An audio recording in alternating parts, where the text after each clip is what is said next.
Sejumlah pabrik di Pulau Gadung pun tampak sepi, tidak ada tanda-tanda kegiatan produksi. Para buruh di kawasan industri Pulau Gadung bersepakat tidak bekerja hingga esok hari.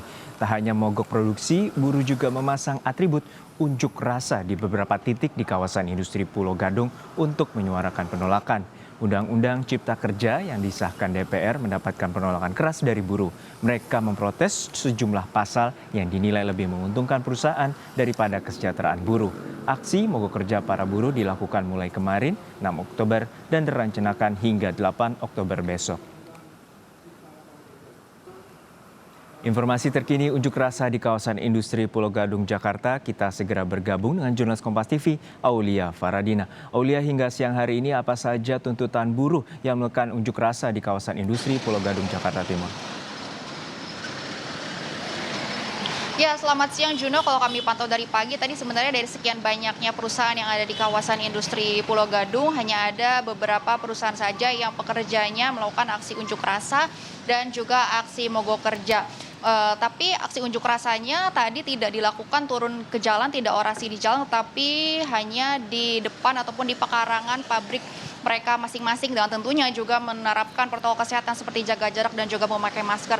Tapi baru saja Juno lewat di sekitaran Boulevard kawasan industri Pulau Gadung ada juga kelompok buruh yang berkeliling menggunakan mobil komando dan juga konvoi dengan kendaraan-kendaraan lainnya berkeliling untuk memastikan sejumlah pabrik yang ada di kawasan industri Pulau Gadung ini para pekerjanya melakukan mogok kerja dan juga ikut berorasi menyuarakan kekecewaan mereka atas disahkannya Undang-Undang Cipta Kerja Omnibus Law.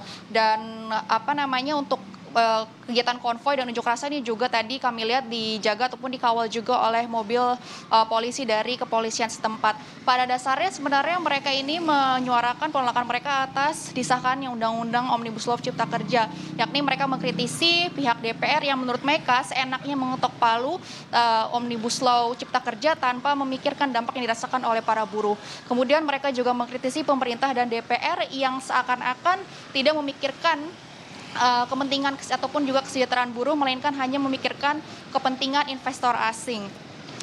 Pada garis besarnya juga mereka ini menolak sejumlah pasal yang tertuang dalam Undang-Undang Cipta Kerja Omnibus Law. Misalnya saja kita sebut pada pasal 79 yang mengatur bahwa waktu istirahat untuk buruh dalam 1 minggu hanyalah 1 hari, sementara waktu kerjanya ini sebanyak 6 hari. Ini artinya pengusaha diberikan kekuasaan untuk mengurangi jam kerja buruh, dan juga sama saja artinya pemerintah ini memberikan legalitas kepada para pengusaha untuk mengurangi hak-hak buruh. Kemudian pasal yang lainnya adalah ada pasal 77 yang memungkinkan peningkatan waktu kerja lembur.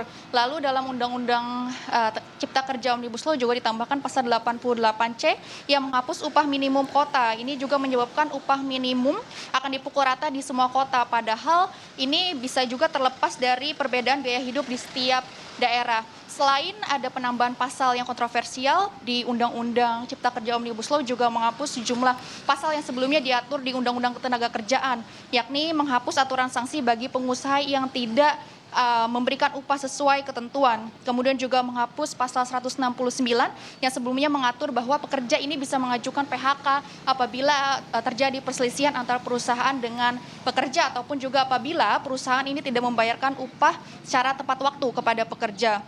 Lalu batas waktu maksimal untuk kerja kontrak juga dihapuskan, sehingga ini memberikan kekuasaan kepada pengusaha untuk menetapkan atau mempertahankan status kontrak kepada pekerja dalam waktu yang tidak ditentukan. Nah, kemudian Juno, Undang-Undang Cipta Kerja ini menjadi paket Omnibus Law yang memang kontroversial dan berdampak besar bagi masyarakat luas. Inilah mengapa buruh di sejumlah wilayah di Indonesia ini berjuang keras untuk menyuarakan penolakan mereka karena dianggap tidak pro terhadap kesejahteraan buruh. Sebenarnya kalau dari proses legislasinya, Undang-Undang Cipta Kerja ini tidak ada perbedaan dengan perumusan undang-undang lain yang ada di DPR. Tetapi buruh ini menyayangkan bahwa proses perumusan maupun juga pengesahannya Undang-Undang Cipta Kerja di DPR ini terkesan tergesa-gesa, dan juga isinya ini tegas mencabut ataupun mengubah undang-undang yang sebelumnya sudah ditentukan ataupun yang sudah ada. Juno. Ya Aulia, ini rencananya masa buruh akan melakukan aksi unjuk rasa hingga esok hari atau berlangsung 3 hari mogok kerja. Lalu bagaimana respons perusahaan menyikapi aksi unjuk rasa dari para buruh yang tentu berdampak pada kegiatan produksi? Iya, kalau dari respons pengusaha langsung di kawasan industri Pulau Gadung ini belum ada komentar, tapi kami sempat mengutip juga pernyataan dari Asosiasi Pengusaha Indonesia atau APindo yang sebenarnya mereka menyayangkan apabila buruh ini tetap memaksakan diri untuk unjuk rasa ataupun mogok kerja karena di tengah pandemi ini proses produksi terus berlangsung dan juga demand-nya tinggi atau permintaan barangnya tinggi seperti itu. Dan APindo pun memperingatkan kepada para buruh apabila mereka memaksa untuk aksi turun ke jalan atau juga mogok kerja ini bisa dikenai sanksi apabila tidak ada alasan yang jelas ataupun tidak ada perselisihan, bisa tidak ada konflik perselisihan antara pengusaha ataupun kepada pekerja, ini bisa dikenai sanksi mangkir dari perusahaan. Tapi kalau dari pihak buruh sendiri, yakni menurut Presiden KSPI Said Iqbal, menyatakan bahwa aksi unjuk rasa ataupun mogok kerja yang dilakukan buruh atas penolakan Undang-Undang Cipta Kerja ini sah dan berdasarkan sesuai aturan seperti aturan Undang-Undang Nomor 9 Tahun 98 tentang kemerdekaan menyampaikan pendapat di muka umum, dan rencananya memang aksi unjuk rasa dan mogok kerja buruh nasional ini dilakukan selama 3 hari sejak kemarin tanggal 6 Oktober sampai 8 Oktober mendatang. Ya, rencananya 3 hari masa buruh akan melakukan aksi unjuk rasa dan mogok kerja nasional, dan saat ini di kawasan industri Pulau Gadung, para buruh melakukan aksi unjuk rasa di kawasan pabriknya masing-masing sehingga mencegah kerumunan dan tetap mematuhi protokol kesehatan. Terima kasih rekan Aulia Faradina dari kawasan industri Pulau Gadung, Jakarta Timur.